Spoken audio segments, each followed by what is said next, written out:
Day 3, resume after experiment 3.1 and stop after doing on your own question 3.3, 3.4, and 3.5 on page 86. What we're going to talk about today are these little asterisks right here.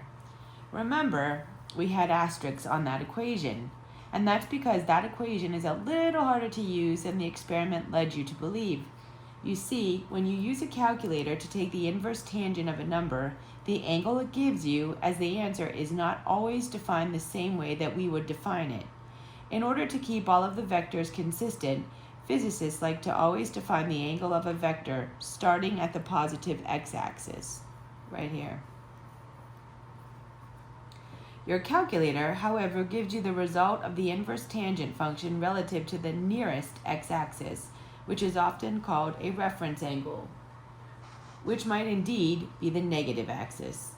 In addition, your calculator can also give you negative angles as a result of the inverse tangent function. Physicists, on the other hand, like to keep their vector angles positive. All of this can lead to some real confusion if we don't spend some time on it right now.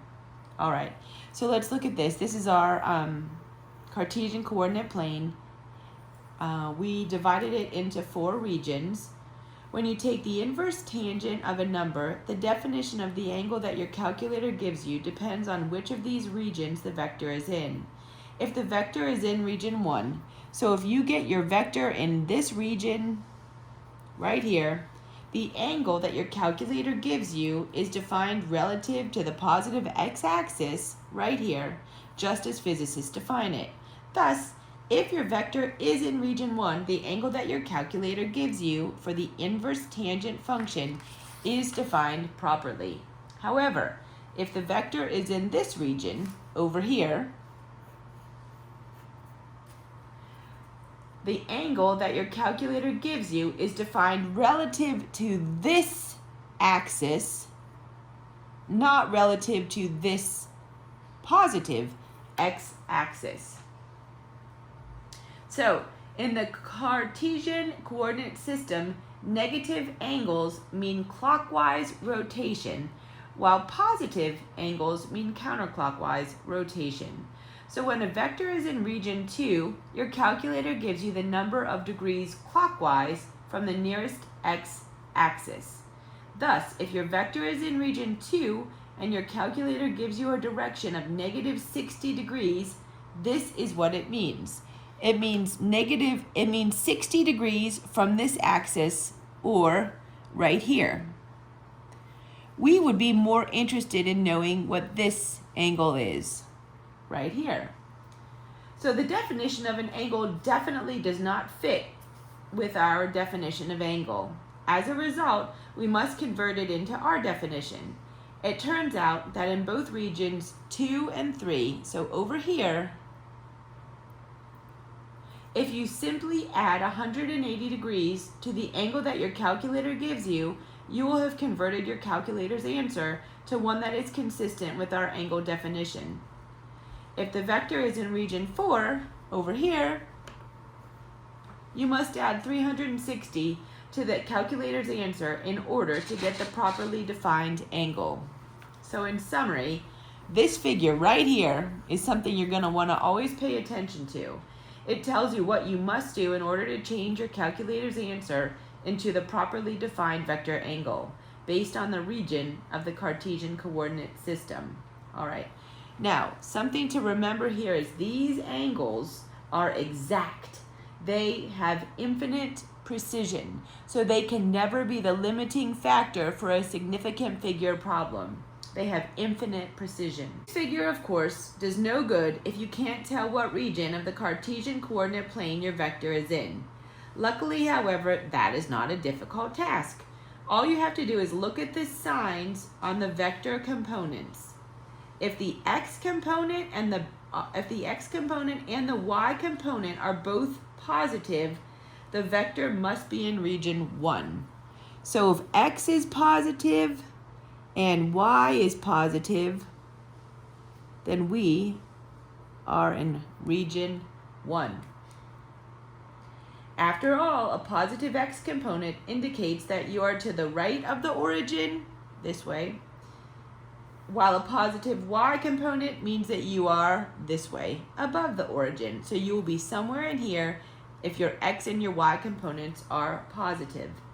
The region that is both to the right of and above the origin is region 1.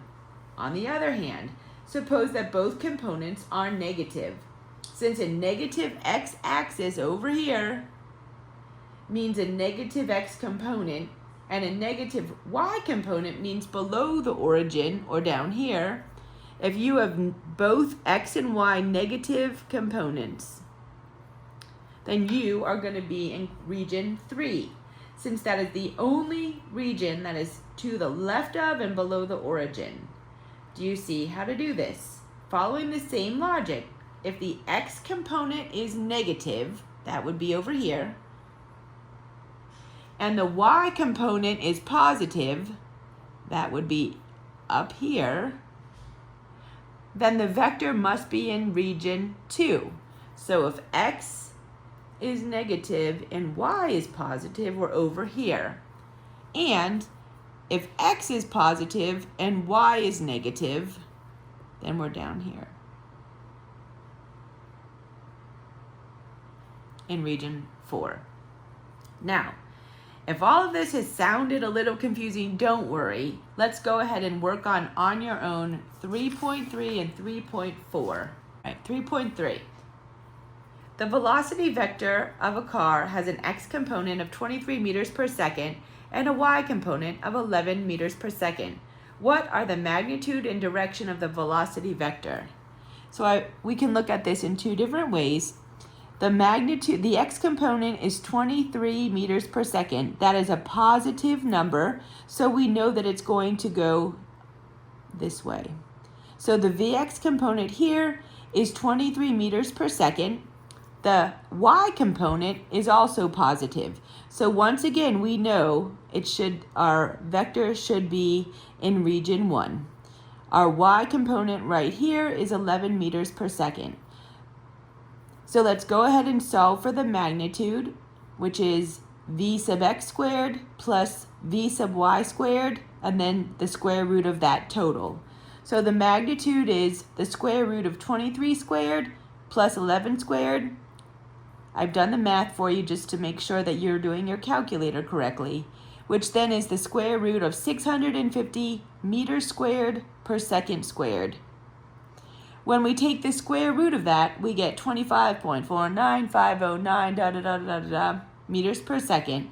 When we really look at the significant figures, we can only have two, 23 and 11. So the answer is 25 meters per second. So what does that tell us? The magnitude right here is 25 meters per second. So next up, we have to figure out what the angle is. We use our formula, theta equals the inverse tangent of v sub y over v sub x. So theta is the inverse tangent of 11 meters per second over 23 meters per second. When you solve it in your calculator, you get 25.5599, which that is the correct answer. However, in physics, if we look at the significant figures, again, we can only have two. So we get an answer of 26 degrees. So this angle right here is 26 degrees. All right, we aren't necessarily finished yet, however. We have to determine the region of the Cartesian coordinate system in which the vector is located. Once again, we already decided, because v of x was positive and v sub y was positive, that this would be the region that we had to pay attention to. And when we look at our figure 3.1, if it's in region number 1, the calculator gives us the right answer, so we do not have to do anything. So our answer really is 26 degrees, and the magnitude is 25 meters per second. So this vector, we could say the vector has a magnitude of 25 meters per second and a direction of 26 degrees. All right. So let's go ahead and look at, on your own, 3.4. A person walks due west to the left on a Cartesian coordinate plane for 1.1 miles. She then walks due south on a Cartesian coordinate plane for 2 miles. What is the magnitude and direction of her displacement? So I went ahead and drew it. So we should know before we even get started, we're in region 3, and we know we're going to have to add 180 degrees. But let's go ahead and figure everything out before we worry about that. So the magnitude is always the same, ax squared plus ay squared. So we have negative 1.1 miles squared plus a negative 2.0 miles squared added together and then taken the square root of, and again, I did all the math just to make sure you're doing your calculator right. And then we do the square root of 5.21 miles squared. When you take the square root of that, you get 2.2825 blah, blah, blah, blah, blah miles.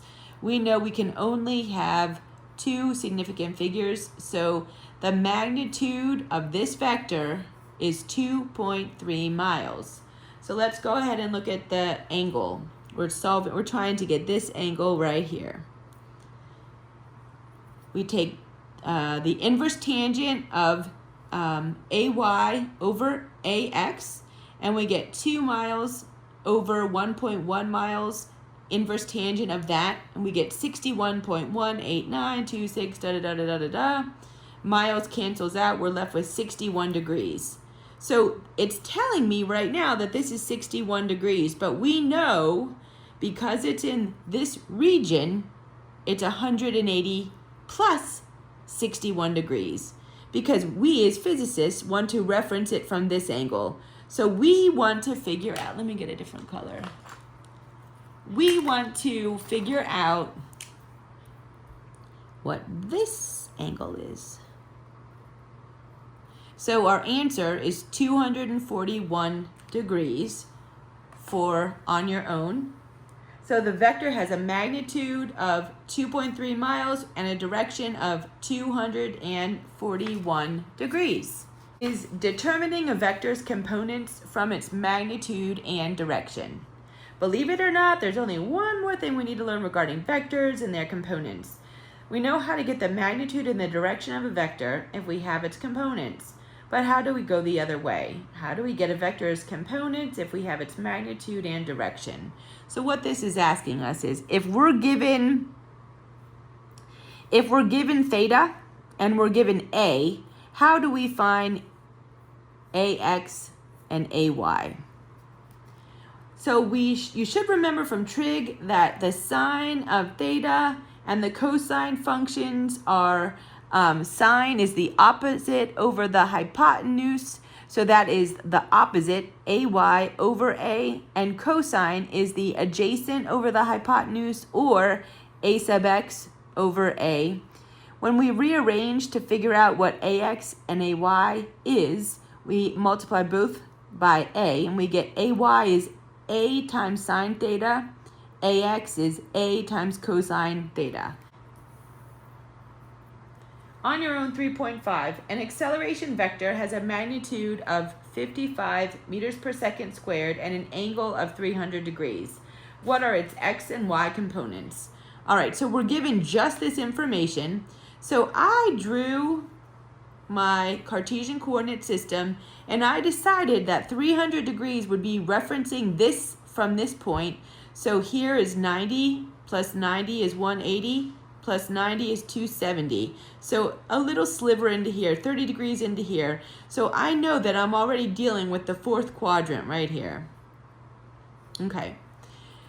Magnitude 55 meters per second squared. So we know that A is 55 meters per second squared. So to figure out what AX is, we use A times the cosine of theta, so 55 meters per second squared times the cosine of 300.0 degrees is 27.5 meters per second squared, too many significant figures. So we get A sub x is 28 meters per second squared. So this distance is 28 meters per second squared. We do the same thing for A sub y, this direction. It's A sine theta, so 55 meters per second squared times the sine of 300.0 is negative 47.631 meters per second squared, too many significant figures. So we get A sub y is negative 48 meters per second squared. Well, we're glad it's negative. It had to have been, or we would have done something wrong, because we needed it to be in the fourth quadrant when we looked at the angle. So the answer is negative 48 meters per second squared.